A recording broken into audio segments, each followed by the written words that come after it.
스포일러 많습니다. 욕설 간혹 있습니다. 청취에 주의하시길 바랍니다.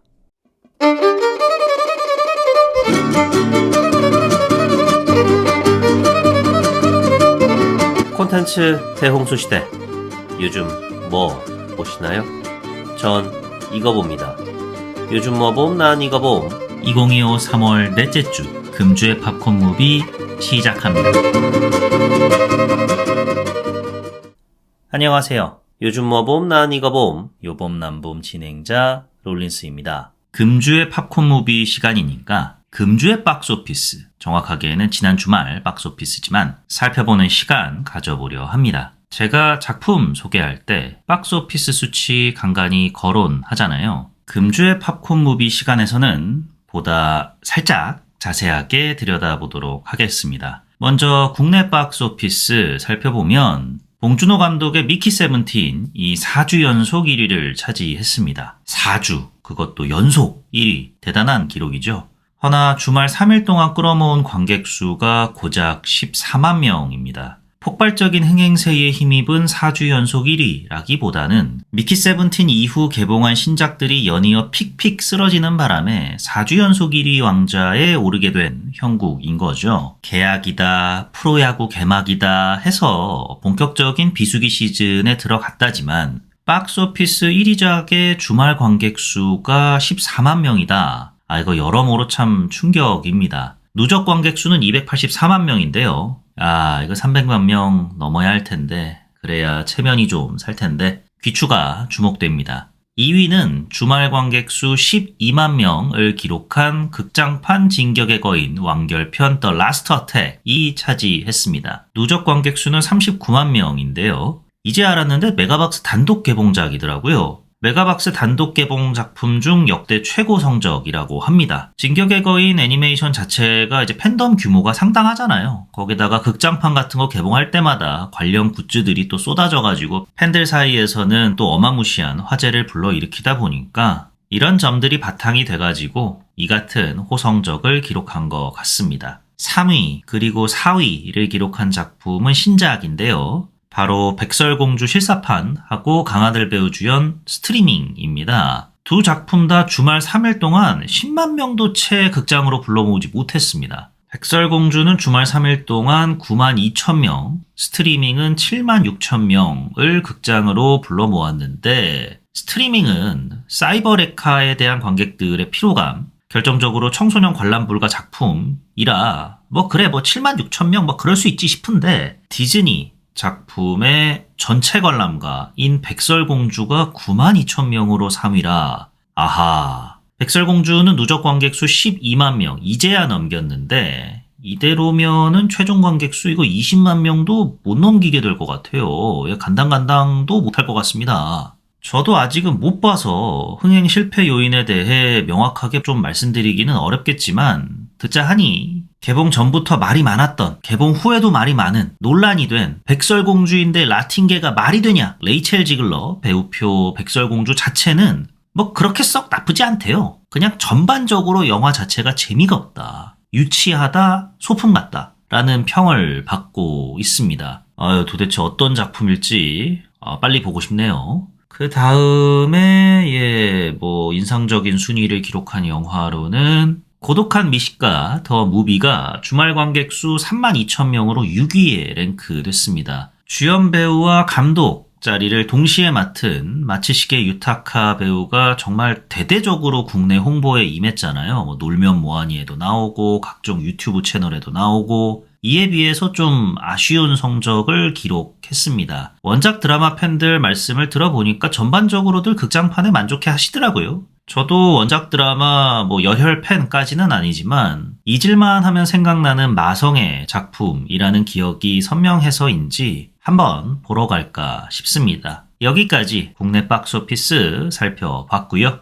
그럼 북미 박스오피스로 넘어가 볼까요? 지난 주말 북미 박스오피스는 백설공주가 1위를 거머쥐었습니다. 자세한 수치는 다가오는 백설공주 에피소드에서 다뤄보기로 하고요. 지난 주말 북미 박스오피스 중 눈에 띄는 대목은 미키 세븐틴 개봉 3주차 5위를 기록하면서 슬슬 북미 극장가에서 상영 종료 수순에 들어갔습니다. 상영관도 1000단위 이상 빠졌고 아이맥스 상영은 종료되었다고 합니다. 그래도 기생충이 거둔 북미 수익 5,300만 달러는 넘기지 않을까 싶었는데 이제 막 누적 수익 4천만 불을 북미 시장에서 넘겼습니다. 사실상 기생충 수익은 못 넘게 된 거죠. 미키 세븐틴의 배급을 맡은 워너 입장에서는 이거 연이어 죽상이 벌어지고 있는데요. 왜냐면은 미키 세븐틴 다음 6위를 기록한 영화가 알토 나이트라는 작품인데요. 좋은 친구들, 카지노 등의 각본을 집필했던 작가가 각본을 담당했고 레인맨, 벅시 등을 연출했던 베리 레빈슨 감독이 연출을 맡은 작품인데 주연 배우가 로버트 드니로 옹입니다. 1900년대 미국의 암흑가를 지배했던 마피아 패밀리의 이야기를 담았다는데 주말 3일 동안 300만 달러밖에 안 되는 수익을 거둬들였습니다. 제작비가 4,500만 달러, 그렇게까지 많은 제작비는 아닌데 300만 달러로는 택도 없죠. 로버트 드니로 옹 생애 처음으로 1인 2역을 맡은 작품이라는데 이렇게 너무 이르긴 하지만 반 정도 확실한 흥행 실패 판정을 받았습니다. 미키 세븐틴도 그렇고 알토 나이트도 그렇고 영화의 주연을 맡은 배우가 1인 2역 혹은 1인 다역을 소화해냈는데요. 워너 입장에서는 앞으로 1인 다역 시나리오가 들어오면은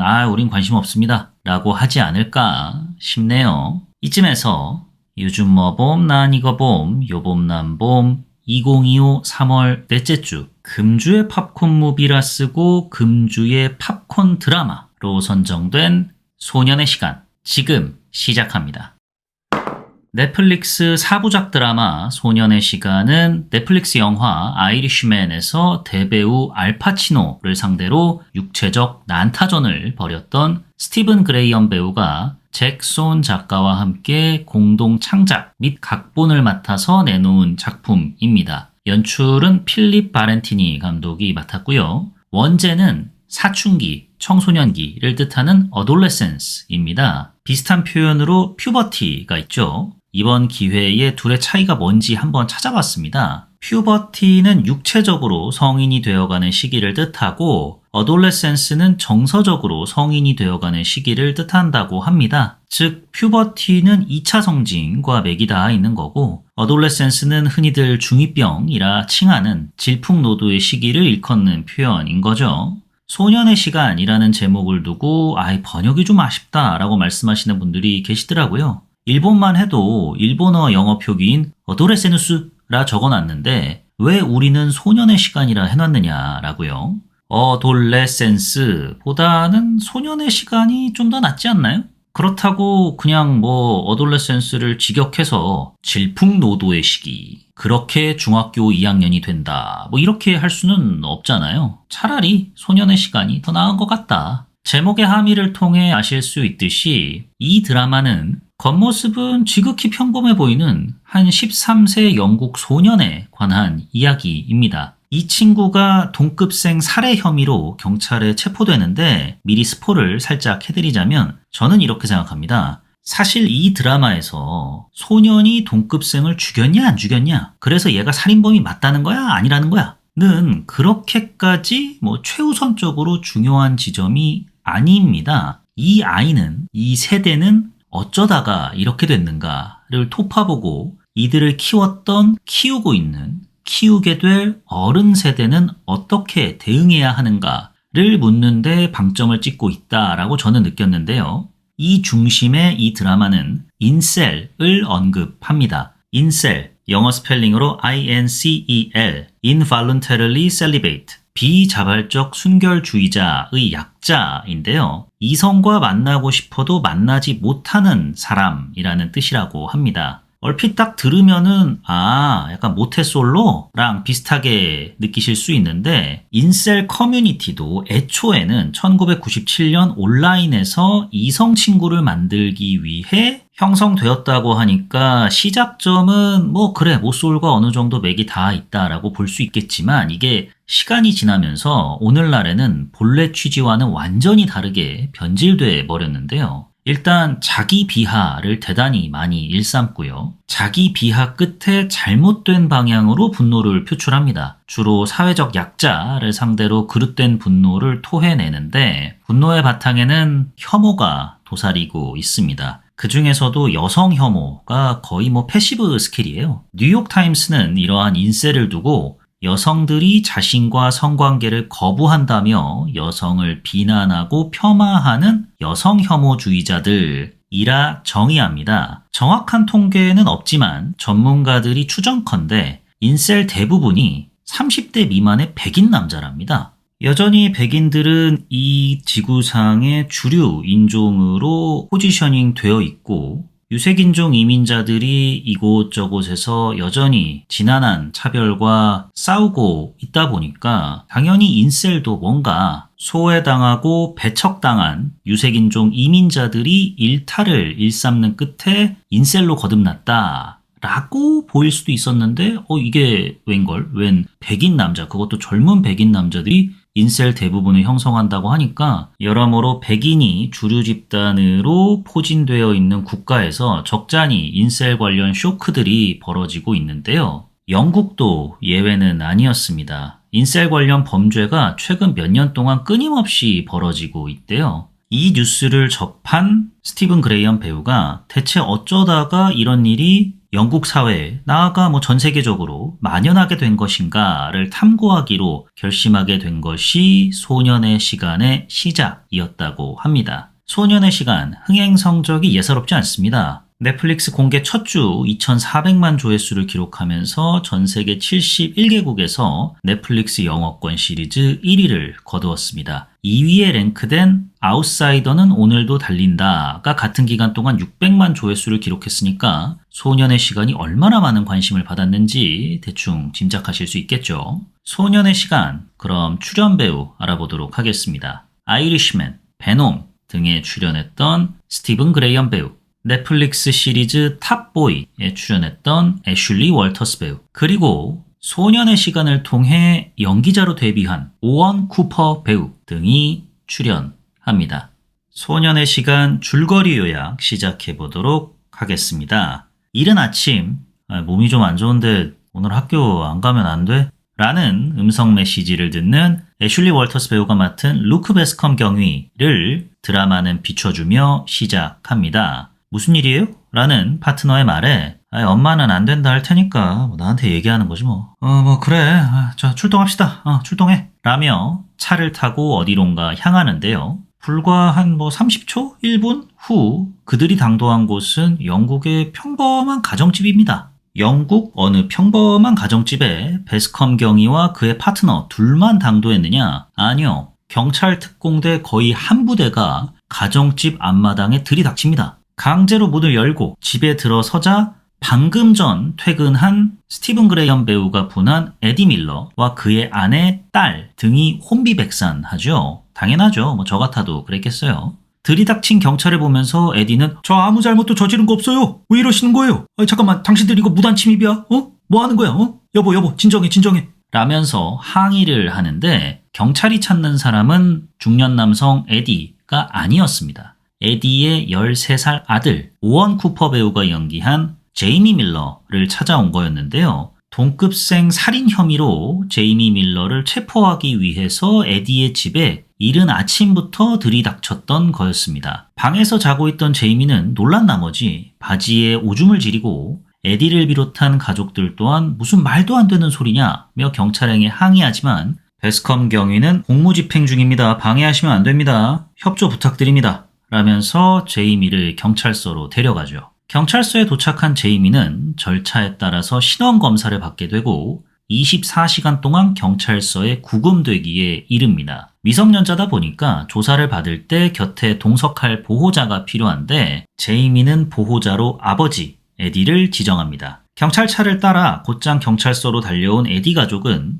베스컴 경위로부터 중대범죄이니까 변호사가 필요하실 거예요. 혹시 가족 일 봐주는 변호사 있으십니까? 라고 묻지만 에디 가족에게는 뭐 가족 변호사 이런 거 없습니다. 그러자 베스컴 경위는 아마도 저 이 일하면 얼마 받는 줄 알아요? 300파운드 받아요. 300파운드. 300파운드 받고 일할 것만 같은 우리나라로 치면은 뭐 국선 변호사 느낌의 이제 무료 변호사를 소개해주죠. 하지만 뭐 실력은 나쁘지 않다고 합니다. 아버지 입회 하에 제이미를 만난 변호사 눈에 비친 제이미는 아직 주사바늘을 무서워하는 영락없는 10대 초반의 소년입니다. 본격적인 조사에 앞서서 이제 이야기를 좀 나눠보는데 꽤나 똘똘한 친구이기도 해요. 관련 지식이 해박할 정도로 역사 과목을 좋아하고 말주변도 꽤나 괜찮았기 때문인데요. 변호사는 제이미와 에디에게 아직 정확한 사건 내용은 알 수 없지만 경찰이 이렇게 아침부터 세게 나오는 걸 보면 뭔가 확실한 증거를 갖고 있는 것 같다. 이런 상황에 경찰이 이끄는 대로 조사에 임했다가는 나중에 불리한 방향으로 재판이 전개될 수 있으니까 당신 이름이 뭐죠?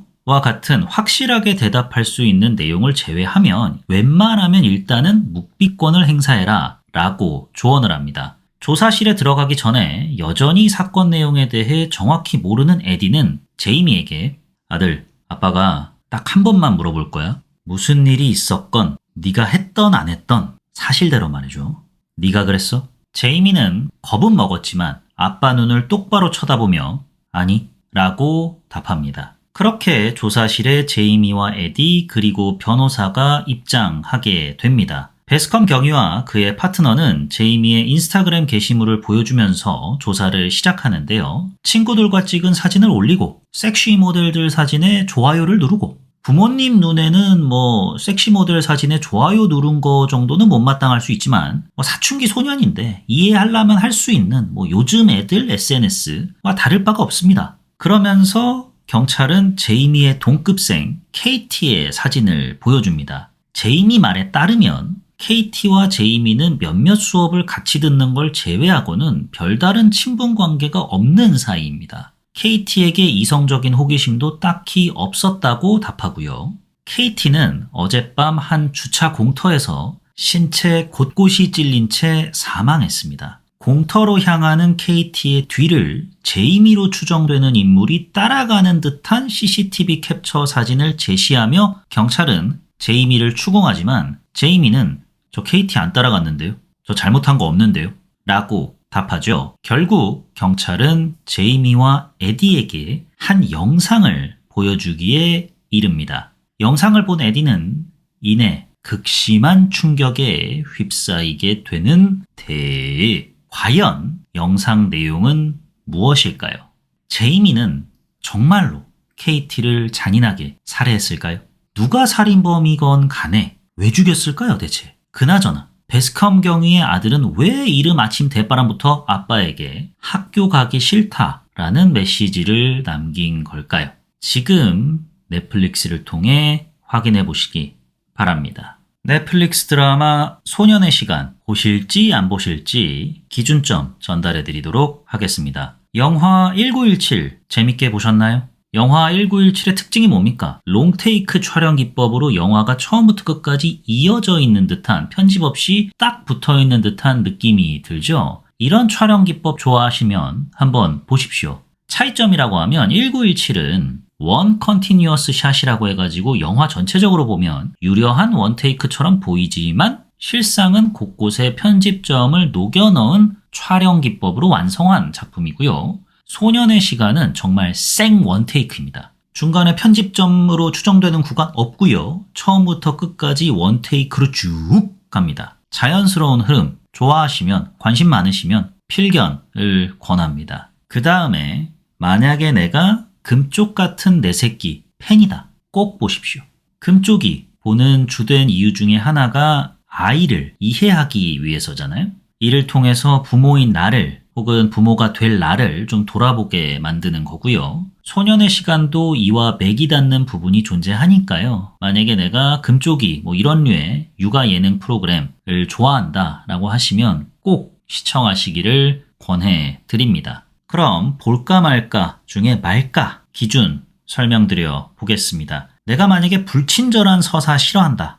영화나 드라마는 깔끔해야지 하시면 보지 마십시오. 답답하실 겁니다. 원테이크 편집 없이 진행되니까 이게 리얼타임으로 흘러가거든요. 그러다 보니까 정보가 제한될 수밖에 없죠. 차차 드러나다 보니까 진행이 더디게 느껴지실 수 있습니다. 이런 거 싫으시면은 안 보셔도 됩니다. 그 다음에 만약에 내가 찝찝한 뒷맛을 남기는 콘텐츠 정말 싫어한다. 보지 마십시오. 이 작품 절대로 개운하지 않습니다. 갑갑합니다. 짜증나고요. 암울하기까지 합니다. 누군가에게는 아마 어마무시하게 절망적일 거예요. 기다리고 기다렸던 퇴근, 휴일, 주말을 맞이했는데 이걸 딱 틀고 뭐 누가 몰라 이게 요즘 문제인지?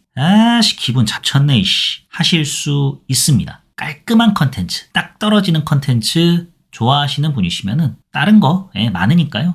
다른 거 보세요. 그럼 드라마 소년의 시간을 보고 제가 느꼈던 좋았던 점과 아쉬웠던 점에 대해서 말씀드려 보도록 하겠습니다. 먼저 좋았던 점. 원테이크. 이 몰입감이 상당합니다. 이 화면 자체는 되게 유려하지만 그 안에 질서정연한 듯한 무질서, 무질서한 듯한 질서가 녹아 있습니다. 그러다 보니까 내가 마치 현장에 있는 것 같은 착각을 안겨다 주더라고요. 왜냐하면은 화면 속에서의 무질서, 또 결국에는 스태프들이 다 하나하나 동선을 정한 걸 거 아니에요? 그게 결국에는 그들이 만들어낸 질서고요. 이거를 계속 보고 있으니까 혼란스러운데 내 정말 저런 현장이 발생하면 저럴 것 같아 라는 인상을 안겨다 줘요. 대표적인 장면이 2화에서 전교생이 모두 모여있는 학교 운동장. 이 가장 그런 느낌을 극적으로 저에게 안겨줬고요. 3화 상담실 장면은 제가 투명인간이 된 것 같은 느낌을 받았었어요. 투명인간으로서 상담실 모서리에 내가 앉아있는 거죠. 그래서 이 모든 장면을 바로 옆에서 보고 있는 것 같은 느낌을 원테이크 덕에 받을 수 있었습니다. 정보가 제한됐다 보니까 좀 답답했어요. 답답한데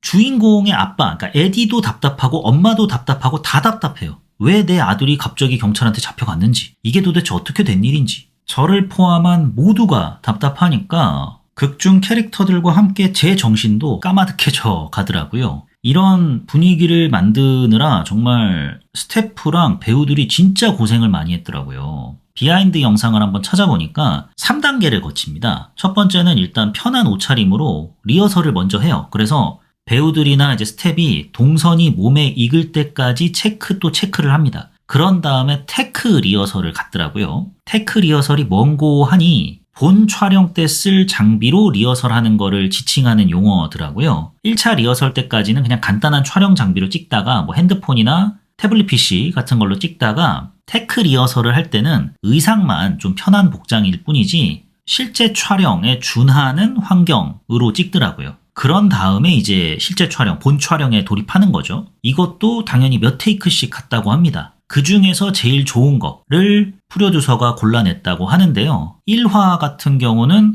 촬영 1일차의 두 번째 테이크, 2화는 촬영 5일차의 13번째 테이크, 3화는 촬영 5일차의 11번째 테이크, 4화는 촬영 5일차의 16번째 테이크를 선정했다고 합니다. 제가 앞서 언급한 전교생이 모두 모인 학교 운동장을 담아놓은 2화 같은 경우에는 학생 역을 맡은 청소년 배우만 무려 320명인데 이들이 모두 적시에 정확한 장소에 있어야 됐어요. 이거 연습하는데도 또 많은 시간이 걸렸다고 하더라고요. 이렇게 노력한 흔적이 곳곳에 이제 배어 있다 보니까 절로 드라마를 보는 동안 화면에 쑥 빨려 들어갈 수 있었습니다. 촬영 기법 말고 또 시청자의 몰입을 이끌어내는 장치로 드라마 내적으로 작용하는 게 바로 관성에 의해서 움직이는 직원들의 모습이었습니다. 1화 같은 경우를 보면 경찰서니까 제이미 가족을 대하는 경찰관의 모습을 보여줬다가 자기네 사무실로 들어왔을 때는 그냥 일터잖아요. 일터니까 뭐 좋은 아침,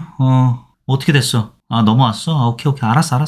이런 식으로 타성에 젖은 듯한 연기를 선보이거든요. 그러다가 또 제이미 가족을 만날 때는 네, 아버님, 네, 앉으시죠. 이런 식으로 또 직업인의 모먼트를 발휘를 하고요. 제 아무리 뭐 경찰이니 또 그 1화에 나오는 간호사니 뭐 숭고한 직업이고 사명감을 갖고 일해야 된다고 하지만 결국엔 일이잖아요. 그러다 보니까 자기도 모르게 조금 약간 풀어지는 듯한 느낌을 줄 때가 있는데 이런 묘사를 되게 디테일하게 해냅니다. 결국 저기도 일터구나 라는 생각을 저에게 안겨다줘서 막 시종일관 박진감 넘치게 뭔가가 파박파박 하고 벌어지면 긴장은 하게 되더라도 뭔가 리얼하지가 않다라는 느낌을 받았을 텐데 너무나도 뭐 저는 영국 경찰서 가본 적도 없고 앞으로 가볼 일도 없겠지만은 우리나라 경찰 영화 보는 듯한 느낌을 많이 받았습니다. 이 다음에 이제 2화에서는 학교 선생님들의 태도가 나오잖아요. 애들을 통제하려고 하는데 뭐 통제가 됩니까? 애들 다 막 핸드폰 들고 있고 막 서로 틱톡 하려고 하고 SNS에다가 지금 뭐 이상한 우스꽝스러운 거 하고 있다 계속 올리려고 하고 선생님 말 안 듣고 결국에는 이 중에는 포기한 선생님도 있고 그러면서 경찰이 아 이렇게 하는 게 맞아요? 라고 하니까 선생 중에 얘들을 보세요. 얘들이 통제가 됩니까? 라고 해탈한 듯한 모습을 보이는 사람도 있고 결국 교육자마저도 매너리즘에 빠져서 뭔가 포기한 듯한 느낌을 잔뜩 안겨다 주니까 현실성이 매우 뛰어나다고 느꼈습니다. 그리고 이런 것들이 결국 또 모이고 모여서 제이미 혹은 인셀을 만들어내는데 일조했다라는 생각까지 안겨다 주더라고요. 이런 지점이 참 되게 디테일하게 잘 만들었다라는 생각이 들면서도 다큐멘터리를 보는 듯한 인상을 받아서 씁쓸하게 더더욱 씁쓸하게 다가왔습니다. 이처럼 이 드라마는 되게 암울하고 무력하게 사람을 만들어요. 어디서부터 어떻게 막아야 되는가, 바꿔야 되는가 감이 안 잡히거든요. 근데 우리가 반드시 직시를 해야만 하는 이야기잖아요. 이렇게 한 번쯤 또 환기하게 만들어주는 게 참 저는 좋았습니다. 에디 부부, 제이미의 부모? 제가 봤을 땐 평범한 부모님이에요. 에디 같은 경우는 자기가 아버지에게 당했던 폭력, 이거를 아들에게 되물림하지 않으려고 부단히 노력을 했죠. 뭐 완벽하진 않죠. 모든 부분에서 다 성인군자처럼 행동하고 아이들은 그냥 아무런 구김살 없이 자라고 이러고 싶지만 그게 됩니까? 현실상? 안 되잖아요. 그러다 보니까 자기가 가지고 있는 능력 안에서 자기가 벌일 수 있는 행동 안에서 최대한의 노력을 다해가지고 아이들을 키웠어요. 그 과정에서 물론 실수도 있고 아이들에게 실망감을 안겨다주는 행위, 내 스스로가 좀 부끄러운 행위들도 했을 수 있죠. 에디 같은 경우에는 애가 보는데 창고를 부쉈다든가 뭐 이런 것들 좀 폭력적인 순간을 노출하는 우리 엄마 아빠 떠올려 보면은 뭐 저도 엄마 아빠한테 실망했던 적 있고 저희 부모님도 저한테 실망했던 적 많으실 거 아니겠습니까? 그러다 보니까 에디 부부 저는 되게 평범한 부부처럼 느껴졌어요. 근데 이 부부들도 결국엔 막을 수 없는 게 SNS였던 거지 않습니까? 애가 컴퓨터 사달라고 하길래 그래 뭐 요즘 애들 컴퓨터 다 필요하니까 컴퓨터 하나 딱 사줬는데 그거 하나로 애가 이제 인셀 문화에 젖어 들어가게 된 거잖아요. 오원 쿠퍼 배우? 잘생겼어요. 아주 똘망똘망하게 생겼어요. 근데 이런 아이가 내 스스로를 비하하잖아요. 난 못생겼다라고. 그러니까 이런 식으로 분위기를 조성하는 인터넷 문화를 부모가 막는다고 막을 수가 있겠는가. 에디의 대사 속에도 나오지 않습니까? 난 그냥 운동하는 법 찾아보려고 SNS 검색을 해봤더니 뭐 남자는 여자를 이렇게 다뤄야 된다. 뭐 이딴 식으로 행동하는 여자는 뭐 가차없이 뭐 어떻게 해도 된다. 뭐 이딴 영상 뜨더라. 이걸 내가 어떻게 막냐. 뭐 이런 식의 이제 넋두리를 하잖아요. 그게 너무 공감이 되더라고요. 꼭 뭐 아이 관련 이슈, 뭐 남자는 이렇게 커야 돼. 뭐 여자는 뭐 저래도 돼. 뭐 그런 영상을 말씀드리는 게 아니라 내 검색 의도와는 완전히 다른 방향의 영상이 내 알고리즘에 뜬 적 아마 한 번쯤 다 경험을 해보셨을 거예요. 되게 자극적인 썸네일에 도발적인 문구들로 가득한 그런 영상들. 저는 이 드라마에서도 언급되는 틱톡에서 이런 거를 정말 많이 봤어요. 언제 봤냐면 틱톡을 제일 먼저 처음 깔았을 때. 그때 이제 저는 틱톡에 막 가입을 했잖아요. 그 전에 틱톡이 저에게 갖고 있는 정보 같은 건 없어요. 그 상황에서 틱톡 뭐 추천 동영상을 딱 봤는데 몸에 딱 달라붙는 교복을 입은 고등학생으로 추정되는 10대 청소년들이 춤추는 동영상이 뜨는 거예요. 근데 그 춤추는 동영상이 수우파 나가도 되겠어? 스맨파 나가도 되겠어? 아주 뭐 차세대 케이팝 아이돌로서 손색이 없는 그런 춤 사위를 펼치는구만. 이런 멋있는 춤 동영상이 아니라 이제 겨우 10대인데 약간의 섹시미를 강조하는 듯한 그런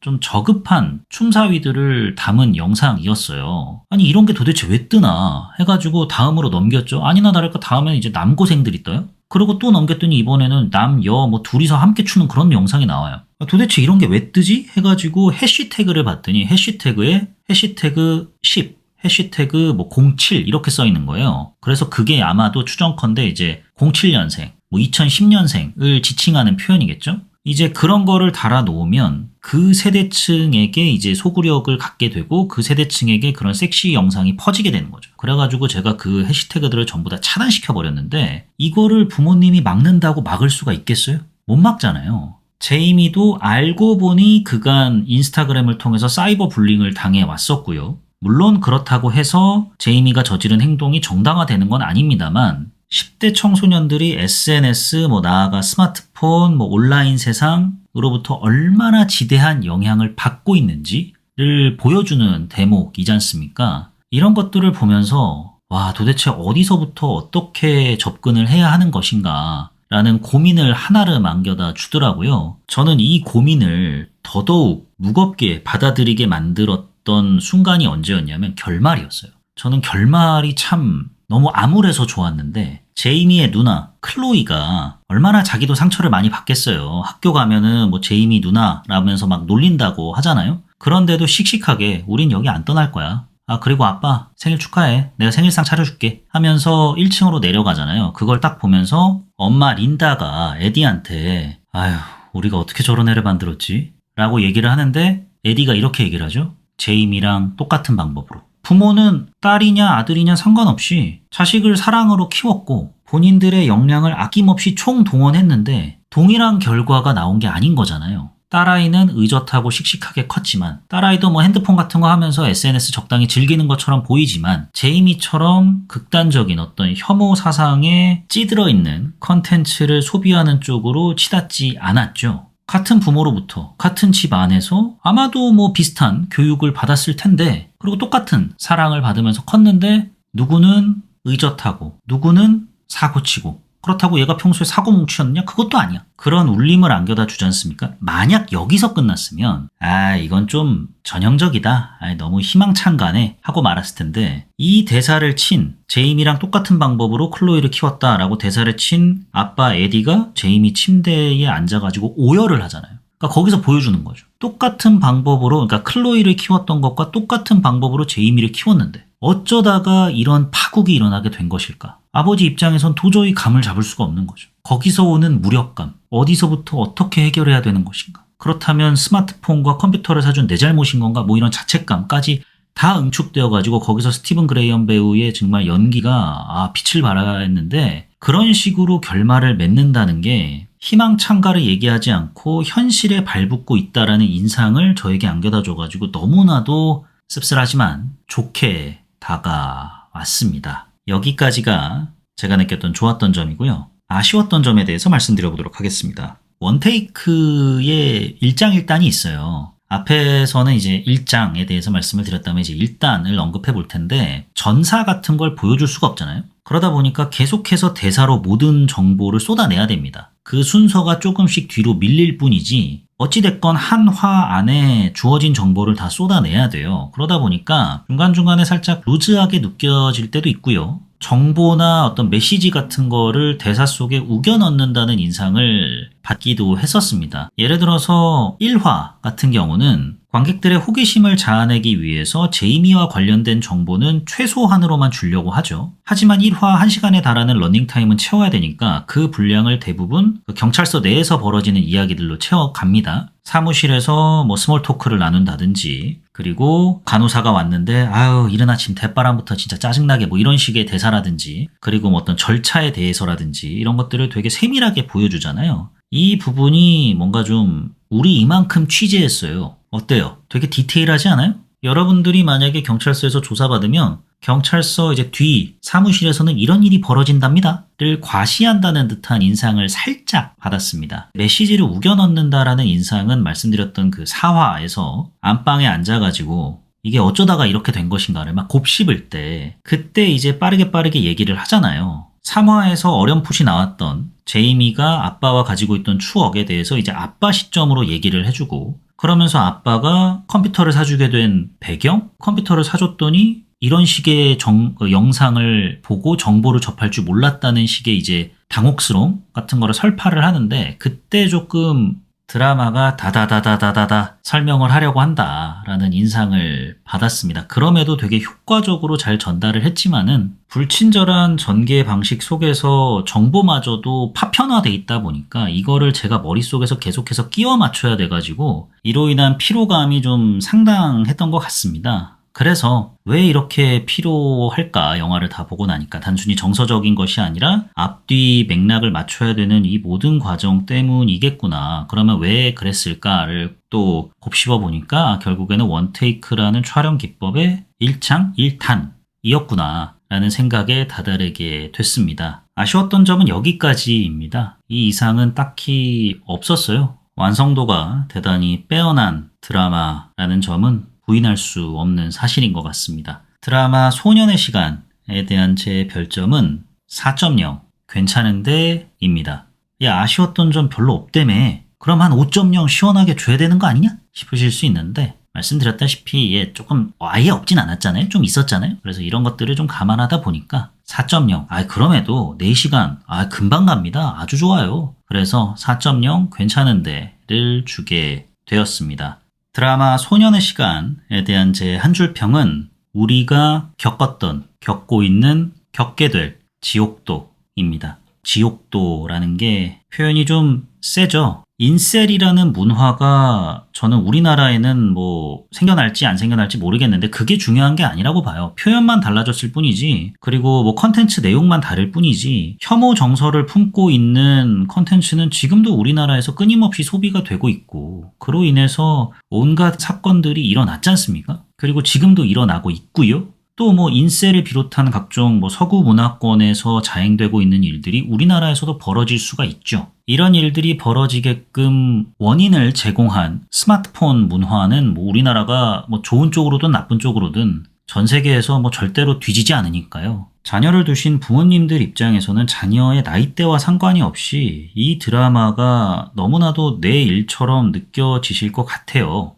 내 아이가 겪었던 일일 수도 있고 겪게 될 일일 수도 있고 겪게 될 확률이 매우 높죠. 내가 제한한다고 해서 통제한다고 해서 100% 통제할 수도 없는 영역이다 보니까 긍정적인 것들이 도사리고 있는 가운데 부정적인 것만 골라내는 것이 아니라 부정적인 걸로 가득한 것 가운데 긍정적인 거를 뽑아내야 하는 쪽으로 SNS 교육이나 뭐 스마트폰 교육을 할 수밖에 없는 작금의 세태에서 안타깝게도 지옥을 연상하게 되었습니다. 그래서 우리가 겪고 있는, 겪게 될 지옥도라는 한 줄 평을 남겨보게 되었습니다. 여기까지가 2025 3월 넷째 주 금주의 팝콘 무비 소년의 시간 에피소드였습니다.